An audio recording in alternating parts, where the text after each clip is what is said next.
Merci. Alors, bonjour à toutes et à tous. Je suis contente d'être là sous l'invitation du Festival BD Montréal pour cette rencontre avec les BDistes italiens et québécois. J'ai à côté de moi Pietro Scarnera, ensuite il y a Lorena Canottiere, Tania Mignacca, je le dis à l'italienne, mais elle est québécoise, et Djibril Morissette Fan. Tous ces BDistes ont participé à un projet d'exposition qui a été organisé à Gênes, en Italie, dans le nord-ouest de l'Italie, une ville sur la mer.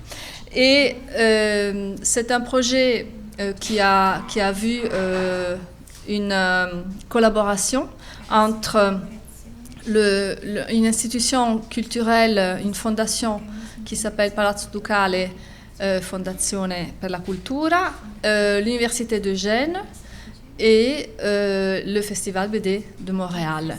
Nous avons participé à un appel à projet du ministère de la Culture italienne qui avait comme but l'organisation d'événements pour la diffusion de la connaissance de la bande dessinée en Italie, qui n'est pas aussi répandue qu'en milieu, disons, francophone. Et donc, nous avons décidé de travailler sur la représentation de la ville, de l'espace urbain dans la bande dessinée. Et cela parce qu'une collègue qui s'appelle Anna Geoffrey, de l'Université de Gênes, venait en 2020 de publier un livre sur la représentation de la ville de Montréal dans la bande dessinée québécoise. Donc, à partir de ce noyau-là, cette idée-là, on a construit notre projet, on a été financé, donc le ministère nous a octroyé la somme qui nous a permis d'organiser notre exposition, et on a exposé 12 BDistes italiens et italiennes et 12 BDistes québécois, 6 femmes et 6 hommes d'un côté et de l'autre, et tous ils ont répondu à notre demande de bande dessinée, de planche plutôt. Et l'exposition a eu lieu à Gênes du 4 au 20 mars 2022, l'année dernière. Et là, l'exposition, je suis contente de le dire, est maintenant à l'Institut italien de culture ici à Montréal, jusqu'au 31 mai. Et bon, je vais passer à... Vous avez là l'affiche de l'expo. Et je vais commencer à vous présenter les auteurs et autrices, en commençant par Lorena Canottiere, qui est l'autrice de plusieurs bandes dessinées, plusieurs romans graphiques, parmi lesquels les derniers sont Oche, Il sangue scorre nelle vene, Coconino Press.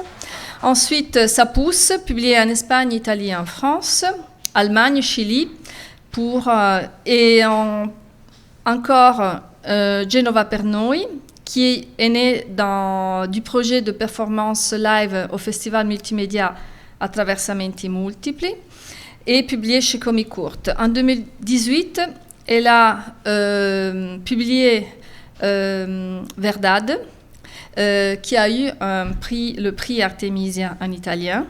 Et en 2020, elle a publié Bella Ciao, prix spécial à Andersen. Et l'année suivante, elle a participé à un projet de BD dans les musées avec un autoportrait qui fait partie de la collection permanente du musée degli Uffizi à Florence. Son dernier ouvrage, Gino Bartali, un champion cycliste parmi les justes, est un bioptique et un roman graphique consacré au grand coureur en vélo, Gino Bartali, et qui a été écrit avec Julien Vaugeol et qui est publié en France, d'abord, Italie et Belgique. Je passe à Tania Mignacca, qui est l'autrice du webcomic Ponto, qui raconte les aventures d'un jeune cône orange à travers les éternels chantiers routiers qui parsèment les rues de Montréal. Avec son style kawaii humoristique, elle invite les gens à poser un nouveau regard sur leur ville et les enjeux urbains tels que la construction et le sentiment d'appartenance. Je passe à Djibril Morissette Fan, qui est un artiste basé à Rimouski. Il travaille dans l'industrie de la bande dessinée française, américaine et québécoise. Il a publié beaucoup d'ouvrages chez Marvel et aussi chez Le Lombard et chez les Humanoïdes Associés, chez Image. Et je signale parmi tous ces romans graphiques la BD qu'il a écrite, qu'il a composée avec sa sœur Jasmine, qui s'intitule Qui aime, j'espère bien le prononcer, Terre maternelle, chez Glénat, Québec. Et je termine avec Pietro Scarnera, qui utilise le dessin pour partager des histoires à la frontière entre autobiographie, engagement social et journalisme. Il a fait ses débuts en 2010 avec Journal de Nadieu, un témoignage des 5 années qu'il a passées avec son père dans un état végétatif. Et pour son dernier livre, Une étoile tranquille, portrait sentimental de Primo Levi, il a eu le prix Révélation d'Angoulême en 2014. 2016 plutôt que 2014. Il est l'un des fondateurs de la revue Graphic News en ligne et travaille actuellement sur une bande dessinée sur le thème du voyage en Italie, que je vous conseille d'aller voir, chercher sur Facebook parce que c'est très beau à voir. Je suis fan. Alors, je commence cette table ronde avec les auteurs en leur demandant comment ils ont pensé répondre à notre demande de planche. En fait, nous avons eu le financement du ministère. Nous travaillons sur la représentation de la ville dans la bande dessinée et nous avons contacté les auteurs et les autrices pour avoir de leur part du matériel à exposer. Et donc, la question est, qu'est-ce que vous avez pensé faire et comment vous avez choisi les planches, les 4 planches que vous nous avez données. Et je commence par Lorena. Oui, merci. Bonsoir à tous. J'avais choisi des planches de mon dernier travail, qui est cet roman graphique sur Gino Bartali, qui est cette championne italienne de vélo, et qu'il avait vécu, il a habité à côté de Florence, en Italie, et il a travaillé aussi, il s'est engagé dans la lutte contre le nazifascisme en Italie, en transportant des faux documents pour sauver des juifs qui sont persécutés du nazisme. Et là, en fait, il y avait des images de la ville de Florence avec tous les drapeaux du nazi. Et il y a aussi des images de autres côtés de Florence, plus romantiques, dans lequel il y a son première approche avec sa femme, la jeune fille qui deviendra sa femme. Et puis, j'ai ajouté une planche de l'avant-dernier. On dit l'avant-dernier? Oui. Penultimo. Roman graphique qui s'appelle Sauf imprévu. Et il me fait plaisir de mettre sa planche parce qu'il y a tout en partie du livre qui parle d'un personnage, Liam, qui est une astrophysicienne américaine qui vit à New York et il a un moment où il se sent perdu dans la ville et je me suis bien amusée à le faire voyager dans la ville avec tous les tableaux publicitaires qui le frappent un peu, ouais, comme ça. Est-ce qu'on peut voir les images de Lorena Canottiere? Parce que j'imagine qu'il hésitait sur...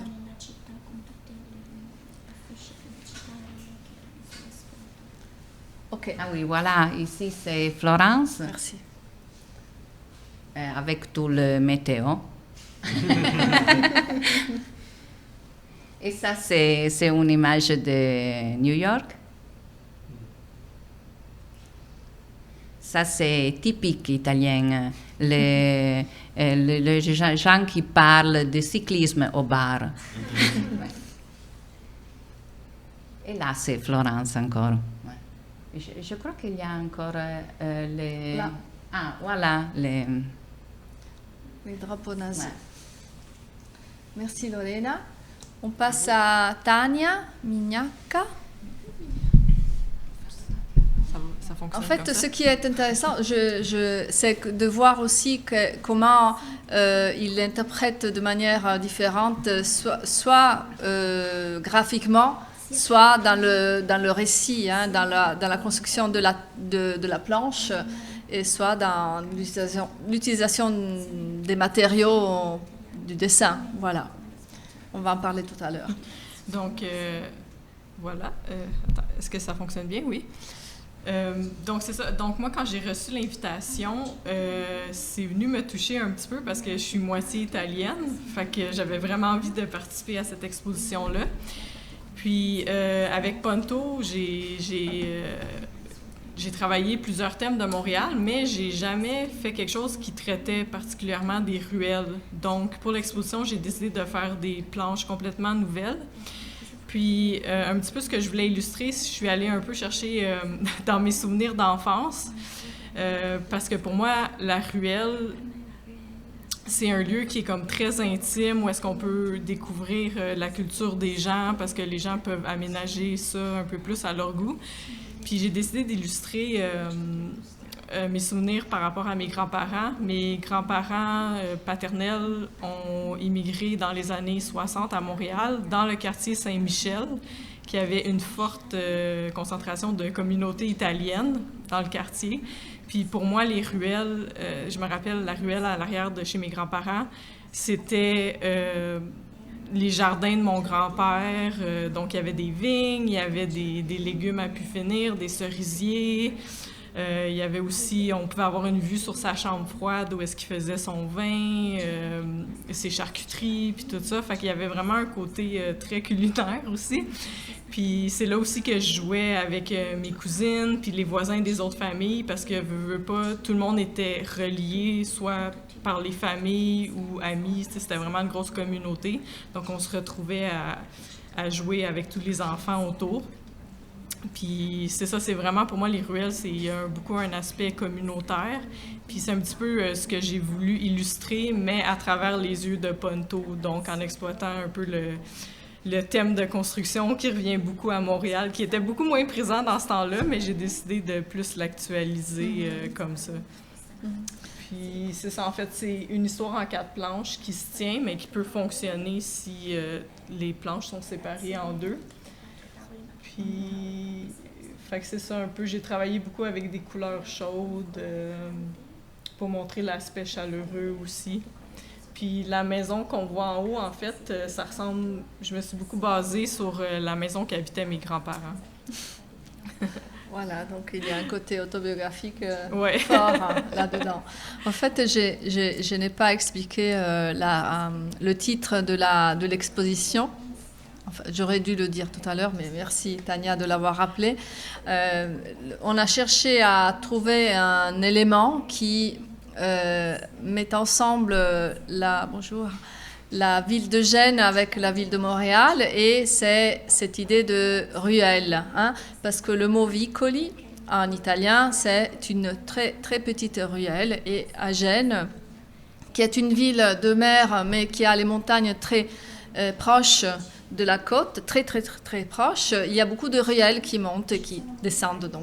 Donc elles sont différentes dans les villes, les ruelles, et en fait, c'est différent comme emplacement, hein, mais du point de vue social, comme racontait Tania, et du point de vue visuel, c'est des espaces étroits ou de la ville, voilà. Et on passe à Djibril. Qu'est-ce que tu as pensé quand on t'a invité à participer à cette exposition? J'étais très content de pouvoir participer. En fait, c'est drôle parce que quand le projet Kim, les 4 planches que j'ai sélectionnées faisaient partie du projet Kim Terre maternelle, qui est le dernier album sur lequel j'ai travaillé. Ma sœur a écrit les scénarios, j'ai fait les dessins. Puis c'est le projet le plus, disons, intime ou personnel sur lequel j'ai travaillé. À travers ce projet-là, on raconte l'histoire de notre famille à travers 3 générations. Puis, dans la 2e et 3e génération, la présence de Montréal, puis spécifiquement de Montréal-Nord, le quartier dans lequel notre famille était installée, était très présent. Puis, c'est aussi un quartier de Montréal qui est très, très peu représenté dans les médias en général, surtout quand il y a une représentation de Montréal-Nord, généralement, c'est très négatif, là, la vision qu'on en a. Donc, pour moi, à travers cet album-là, c'était une manière de comme redonner une image à Montréal-Nord qui était plus positive. Puis, mais en fait, c'était un des thèmes importants qu'on voulait aborder, ma sœur et moi, très consciemment, dans l'album. Puis jamais à ce moment-là, j'aurais imaginé que ça ferait ultimement rayonner Montréal-Nord à l'international. C'était pas le but principal, mais c'est justement quand j'ai vu l'opportunité de pouvoir inclure certaines planches dans une exposition qui allait être en partenariat avec l'Italie et tout, j'aurais pu travailler sur des planches originales qui auraient peut-être été même plus proches du thème spécifique de la ruelle, puisque c'est pas exactement ça, les planches. Mais à mes yeux, c'était une trop belle opportunité de pouvoir justement partager Montréal-Nord avec un nouveau public, là. Voilà. Oui, merci. Et on vient à Pietro Scarnera. Buongiorno a tutti, io parlo italiano ma ho un interprete. Dunque, quando è arrivata la proposta per questo progetto, io da pochi mesi avevo finito una serie di piccole storie che erano delle passeggiate nella città in cui vivo, che si chiama Bologna. Alors, quand j'ai reçu cet appel, j'avais de peu terminé un projet que j'avais réalisé dans la ville de Bologne. È una città, forse una delle città italiane meglio conservata per quanto riguarda la parte medievale. C'est une des villes qui est le mieux conservée pour ce qui concerne la partie, le centre-ville historique, la partie qui relève du Moyen-Âge. E in pratica durante il primo periodo della pandemia in Italia, finito il primo lockdown, l'unica cosa che si poteva fare era fare lunghe passeggiate. Et après la première période de la pandémie, après le premier confinement, la seule chose qu'on pouvait faire en ville, c'était se promener effectivement dans la ville. E queste mie passeggiate sono diventate una specie di esercizio a livello di fumetto. Et ces promenades étaient pour moi une sorte d'exercice au niveau de création de cette bande dessinée. Quindi io uscivo con un mio zainetto con le cose da disegnare, la macchina fotografica e soprattutto cercando di avere uno sguardo nuovo sulla città in cui abito da tanti anni. Et donc je sortais avec mon sac à dos, mon cahier à dessin, les couleurs, etc. Et puis j'essayais de me promener dans la ville en portant un regard nouveau sur cette ville que je connais depuis longtemps. E le tavole che ho scelto per la mostra fanno parte di un episodio sono 4 tavole quadrate come queste che vedete qua. Et les tables que j'ai choisi de montrer, les planches que j'ai choisi de montrer sont les 4 que vous voyez ici. E l'episodio si chiama Attraverso i muri Et le titre, c'est À travers les murs. ed è un piccolo viaggio attraverso i muri del centro di Bologna che sono fatti a strati. Et le thème, c'est vraiment les murs de Bologne qui sont construits avec des couches, en fait. E quindi si parte per esempio da questa piccola porta murata che però chissà di quanto è antica. Oui, donc on part d'une porte qui est fermée, qui est très ancienne, mais on ne sait pas vraiment de quand, mais qui est sans doute très ancienne. Poi ci sono, non so, per esempio delle targhe con i nomi delle strade che furono messe da Napoleone quando arrivò a Bologna in Italia. Ouais, et il y a des panneaux toponymiques avec les noms des rues qui relèvent de l'époque de Napoléon quand il est arrivé en Italie. E poi si passa come insomma, c'è una tavola in cui si vede cosa succede quando bisogna colorare un palazzo a Bologna, nel centro di Bologna. Ci sono delle regole sui colori da tenere. Et il y a une planche qui montre qu'est-ce qui se passe lorsqu'on doit changer la couleur des bâtiments à Bologne. Il y a des règles à suivre lorsqu'on décide d'entreprendre ceci. E quindi l'impresa fa queste prove tampone, cioè prove pantone. Et voilà, donc l'entreprise a fait des tests avec les différentes couleurs. E in questo caso qualcuno aveva scritto sul muro che uno dei colori è il più bello. E fra l'altro questa tavola qua, la prima in particolare, la prima vignetta, era sulla casa dove è nato Pierpaolo Pasolini, che era nato a Bologna. Et voilà. E quest'anno è il centenario. C'est ça. Et dans une de ces planches, on voit là où les différents tests de couleurs étaient faits. Quelqu'un avait écrit c'est lequel qui était le plus beau. Et puis ces tests étaient faits sur la façade du bâtiment où il est né, Pierpaolo Pasolini, qui est cette année. C'est le centenaire de sa naissance. Merci beaucoup. Alors, nous avons vu les différents styles graphiques de ces 4 auteurs et autrices, et vous pouvez imaginer avec 24 qu'est-ce que ça peut donner. Bon, je vous suggère d'aller le voir à l'expo au Centre italien de culture. Et en fait, j'ai une autre question qui concerne plutôt un aspect technique de votre relation avec les commissaires. Hein. Est-ce que ça vous est arrivé de participer à d'autres expositions? Et si vous avez participé à d'autres expositions, est-ce qu'on vous a laissé libre, comme là, de choisir ce que vous auriez voulu, ce que vous vouliez montrer, ou on vous a commandé, ou c'est le commissaire de l'exposition qui a choisi l'une de vos planches, etc. Comment ça a fonctionné dans votre expérience précédente? Et qu'est-ce que vous en pensez de notre choix de laisser libre les auteurs de choisir? Voilà. On recommence. Bon, qui veut commence. OK. Ben, c'est sûr que mon expérience est quand même assez limitée, considérant que j'ai déjà exposé, mais à peu d'occasions. Puis la plupart des expositions, disons avant que le livre Kim sorte, c'était des œuvres à moi qui n'étaient pas des œuvres de bande dessinée. Donc j'avais commencé un bac en art visuel à Concordia. J'avais produit certains dessins dans le cadre de mes études, puis certains de ces dessins-là ont été inclus soit dans des expositions à l'intérieur de l'école ou à l'extérieur, mais c'était souvent des initiatives qui permettaient en fait à des étudiants d'exposer. Donc je pense que le rapport au choix de l'œuvre et tout était différent dans ce contexte-là. En fait, c'était souvent des soumissions. Je soumettais un projet qui était accepté ou non. Puis je dirais qu'avec Kim, c'est la première fois que disons, mon travail était comme sélectionné pour être inclus à l'intérieur souvent d'une exposition de groupe. Puis, mais généralement, comment ça fonctionne, c'est qu'il y a un thème, puis, dans le fond, le travail qui correspond au thème est celui que je vais déposer, mais jamais on est arrivé en me disant cette planche-là spécifiquement. Okay. Puis, je pense que par rapport à la bande dessinée, vu que c'est des œuvres en tout cas dans mon cas, qui était déjà produite d'avance. C'était pas pareil, l'idée de la commande n'était pas la même, alors que si j'avais produit des œuvres originales en essayant de respecter un thème, je pense que là, la relation était différente. Bon, on vient vers là. Donc, Tania.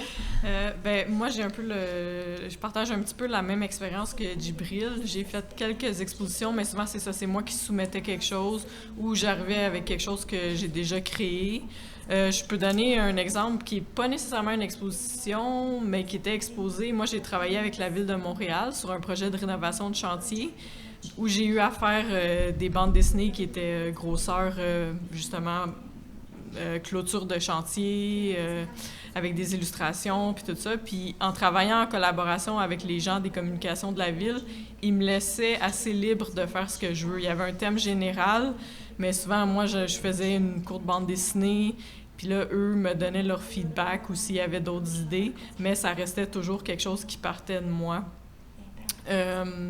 Puis en lien avec le fait que les artistes... Est-ce que c'est différent quand les artistes choisissent quoi soumettre? Pour avoir vu l'exposition Vicoli et Ruelle, c'est vraiment intéressant justement de voir ce que les gens ont choisi dans ce qu'ils ont créé comme bande dessinée. Ça donne vraiment... c'est un peu comme une mosaïque de tout ce que les artistes créent. On voit tous les différents styles, tous les différents... même si c'est pas nécessairement en lien avec les ruelles, il y a tout le temps... Tout le monde a une façon différente d'illustrer les thèmes. Fait que ça, j'ai trouvé ça vraiment intéressant, là. Merci Tania. En fait, je rebondis un moment sur ce que vous venez de dire parce que il y a des personnes qui ne sont pas trop spécialistes de bande dessinée qui ont trouvé notre exposition un peu trop hétéroclite. Hein. Il y avait trop de choses, il y avait trop de styles différents et il n'y avait pas une vraie narration. Ce n'est pas une expo qui raconte, mais c'est plutôt, oui, c'est une exposition quand même.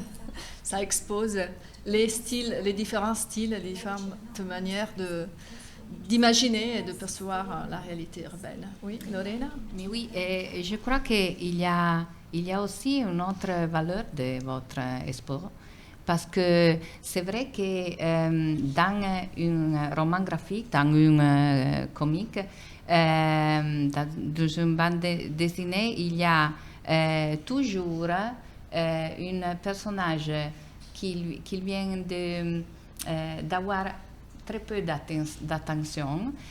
Tout le monde, il prend plus d'attention sur les personnages humains, mais c'est vrai que l'ambiance et l'architecture ou les lieux où il se déroule l'histoire, c'est chaque fois, des fois, plus important qu'encore de le personnage de l'histoire.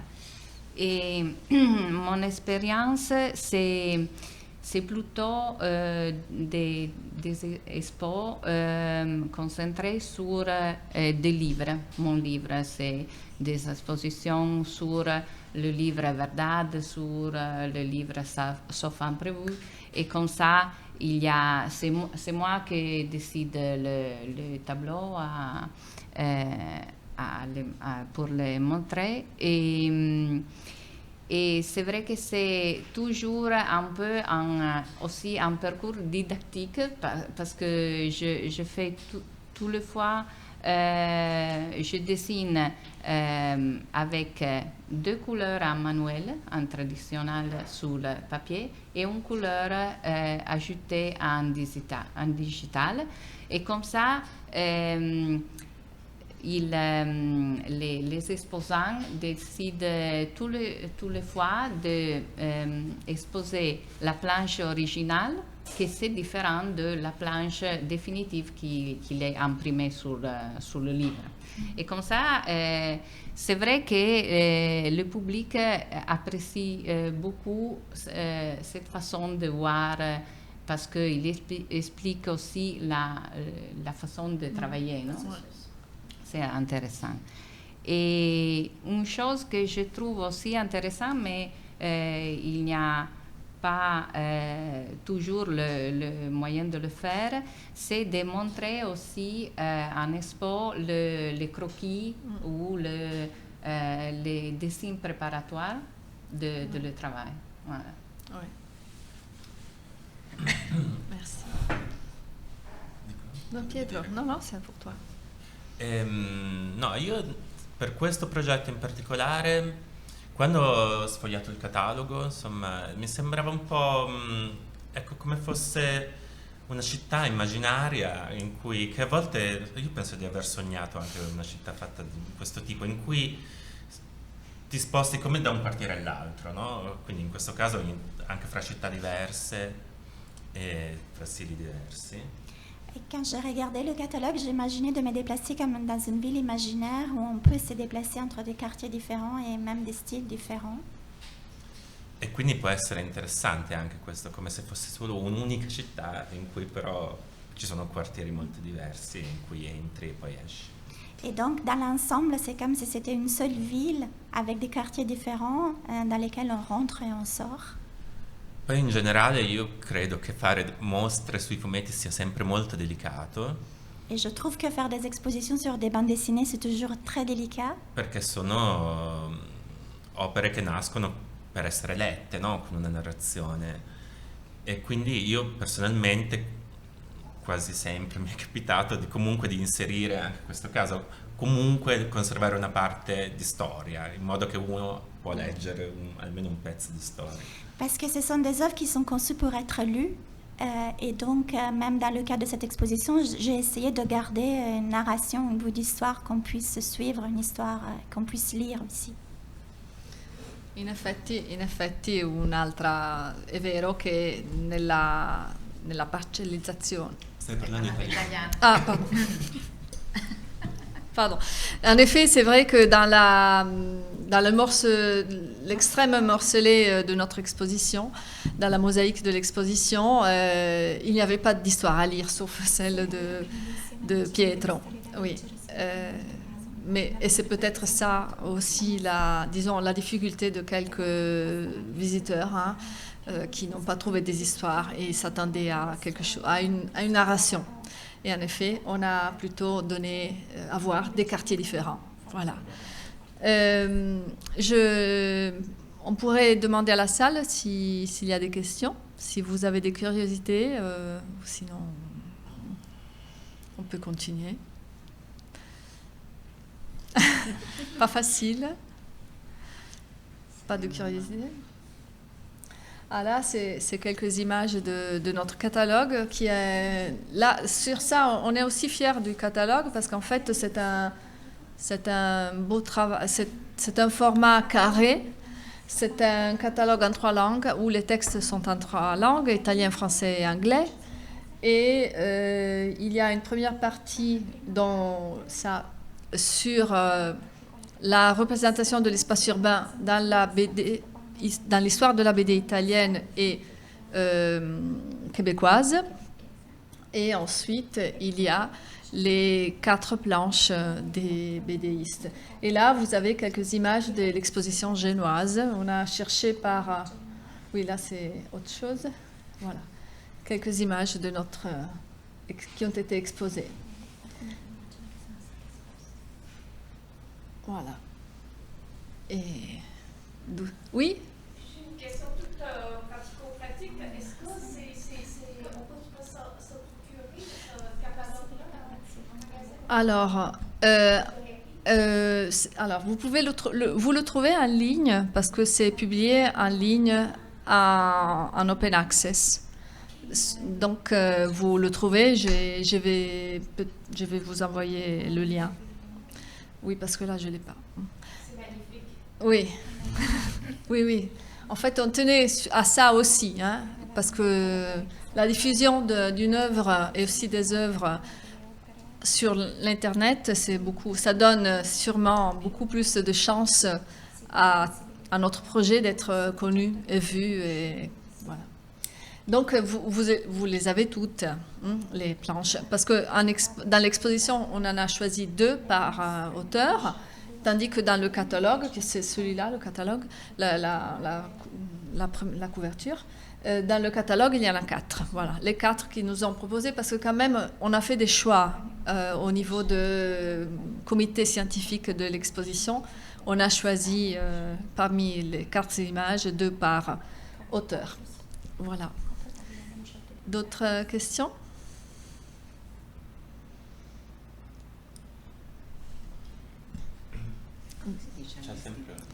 Ah, une autre main? Oui? Si je peux abuser.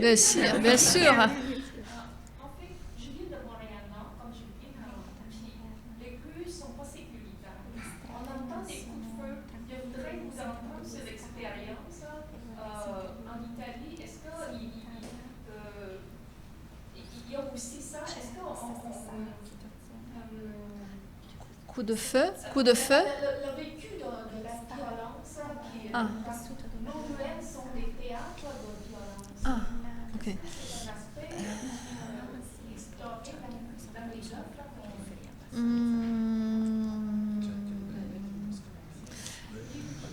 qu'on... Alors,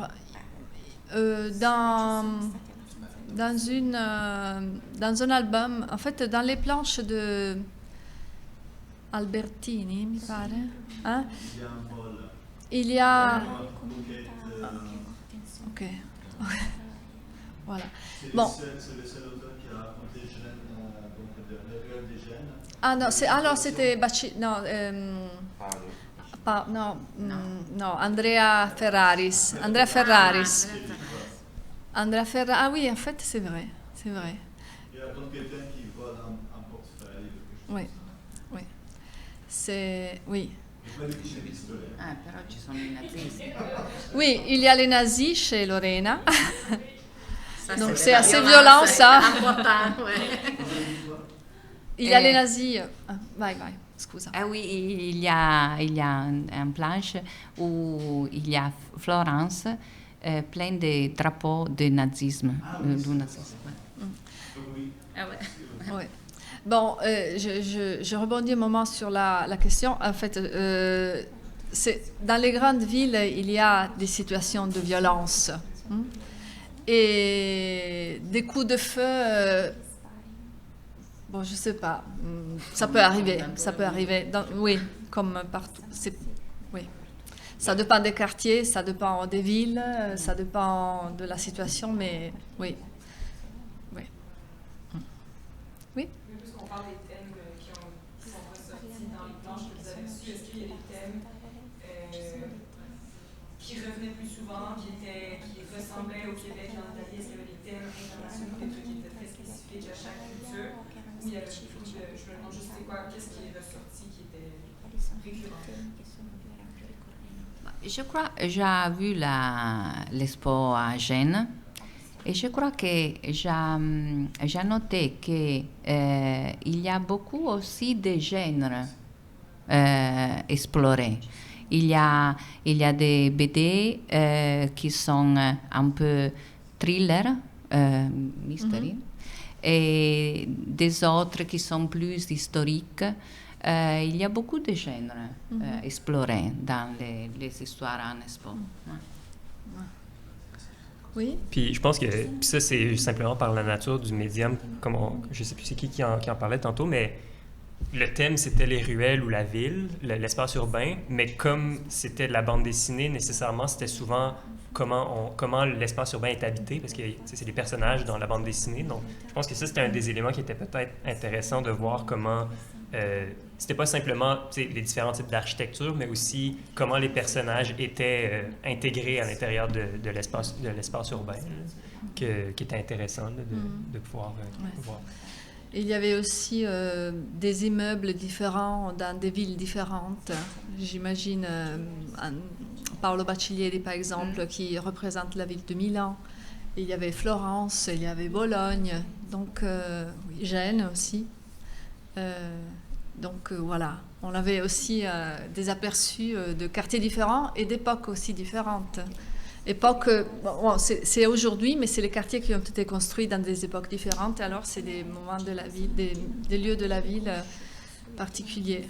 Ouais. Ouais. Et comme thématique, je ne saurais pas dire. Bon, il y a beaucoup de villes contemporaines avec des trams, des tramways, des bus, et aussi des rues, des endroits un petit peu à la périphérie des rues, des maisons, donc un peu glauques, hein, des endroits un peu glauques parfois. Il y a quelqu'un qui a représenté des parkings, si, Marino Neri. Et voilà, donc c'était des choix différents. Ah. Oui. Est-ce que les 12 auteurs italiens ont leurs œuvres traduites en français ou en anglais? Oui, oui. Bon, déjà Lorena, elle est traduite. Ouais. Paolo Bacciglieri aussi. Sara Colaone. Anche, ah oui, Una stella tranquilla, bien sûr. Ouais. Bien sûr.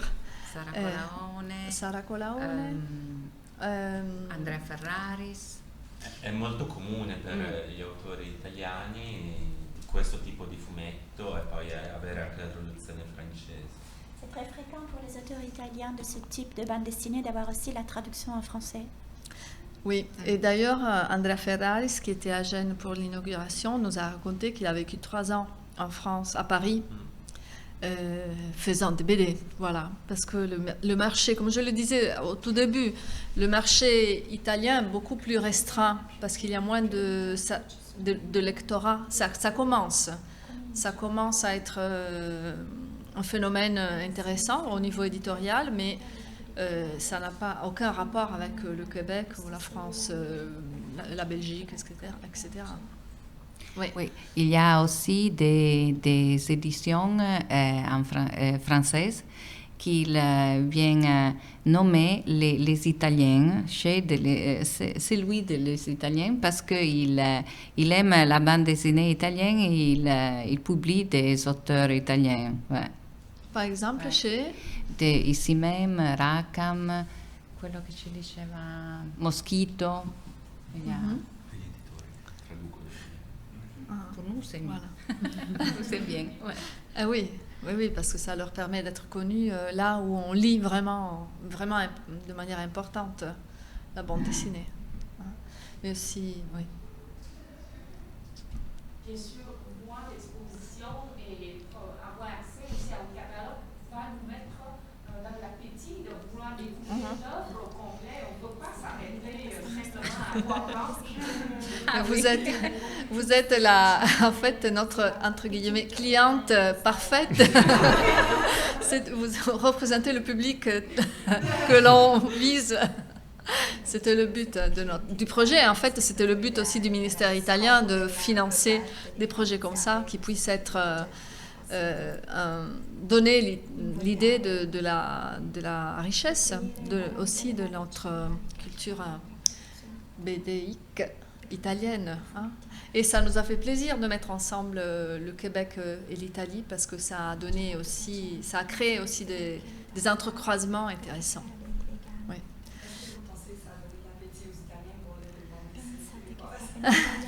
Oui, sûrement.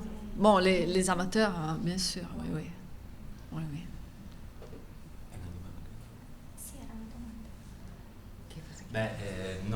Io e Lorena ieri abbiamo fatto un giro in una libreria e ci siamo rimasti sconvolti dalla quantità di fumetti che c'erano, anche un po' del prezzo però. C'è un autore che conoscevamo che penso sia il festival, che è Rambayati, che è tradotto in Italia, sì. E gli altri, insomma, sarebbe bello scoprirli. Jimmy Beaulieu aussi. Scusa. En fait, hier, on était dans une librairie avec Lorena et on était étonnés de voir combien de bandes dessinées on peut trouver. On était étonnés aussi par le prix. Et on a vu aussi des auteurs québécois qu'on peut trouver aussi en Italie, qui sont traduits en italien. Étonné par le prix parce que c'était cher. Ok. Ouais. Non so se è perché sono importati dalla Francia alcuni. Je ne sais pas si c'est parce qu'ils sont importés de France, et bien de France, donc ils sont plus chers. Oui, je pense que c'est pour ça, en fait. Parce qu'il y a des auteurs québécois qui sont imprimés ici, puis le prix est plus abordable que si l'auteur est publié en France et on ramène les livres ici. Penso di aver. Donc il faut choisir un Québec, des Québécois au Québec, publiés au Québec, oui. Made in Québec. Mais en fait, moi je trouve aussi, là c'est des détails, que les éditions italiennes sont moins fines au niveau du choix du papier et aussi de la couverture, etc., que les éditions des albums français. Non. En fait, non, comme papier et comme couverture. Non, ça... Non, ok, bon. On en parlera après. On va se confronter sur ça après. D'accord. Dommage, mais Non. je ne suis pas d'accord. Ok. Non, En fait, je n'ai pas dit meilleur. Hein. Mais J'ai il dit y a le choix des matériaux. non, je ne suis pas d'accord, mais ça va. Oui, Forse peut-être c'est vrai qu'en Italie, il y a une grande partie de le monde BD que c'est un monde serial, de série. Et là, c'est vrai que le papier, la couverture, le goût aussi graphique, c'est un peu plus bas. Parce que c'est vrai que il coûte aussi peu les bouquins. Là. Mais dans le roman graphique, surtout de 10 ans à maintenant, il y a une attention très, très forte, très précise sur le papier, le graphique, le format aussi. On se choisit aussi des différents formats ou des cartotechniques.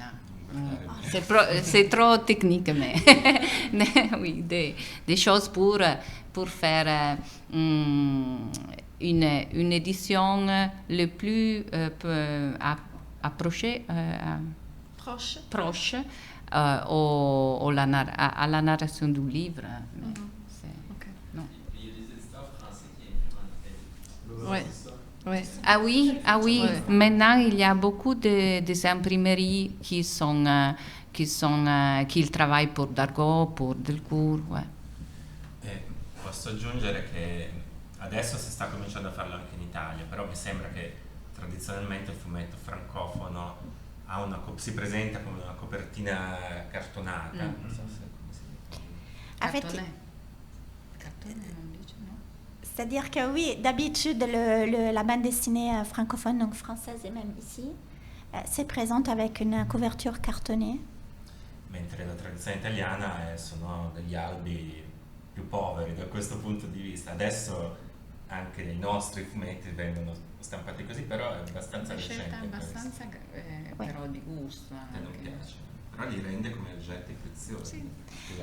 Alors que d'habitude, je finis la phrase que normalement en Italie, avant les bandes dessinées étaient publiées de manière plus simple, donc pas avec des couvertures cartonnées. On commence maintenant à les publier de cette façon. Et lui disait que ça les rend plus précieux et elle disait que c'est un choix personnel. Donc, là, on rentre dans les goûts de chacun de nous. Moi, je préfère ça, etc. Ouais. Mais j'imagine aussi que c'est une question de public cible, puis à qui on adresse le livre, parce que si on veut que ce soit plus accessible, par exemple, si on veut adresser un album aux jeunes, puis que c'est eux qui doivent acheter, ben c'est sûr qu'une couverture cartonnée, ça rend ça inaccessible. Donc, ouais. C'est vrai. C'est vrai Tout à aussi, fait. c'est vrai. D'autres questions? Je ne sais pas si... Oui, nous avons dépassé notre temps. Nous avons encore du temps. Qu'est-ce qu'on fait? 5 minutes. Donc, si vous avez encore des questions, là, il y a la télé italienne qui nous regarde depuis la porte.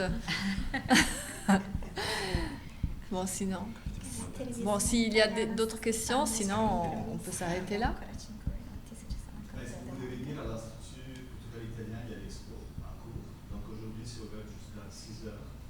Et bon, lundi, à nouveau de 9 à 6. Et mardi, il y a le finissage. Donc Lorraine à Pietro, je ne sais pas si vous aussi. je vais sûrement être là Ouais, moi aussi. pour la première heure. Ah, très bien. Avec les commissaires. Mhm. Donc c'est un autre thème. Voilà. Donc, merci à vous tous, merci aux auteurs et autrices, merci au public. Et donc, allons voir l'expo. Merci. Merci. Bonne lecture.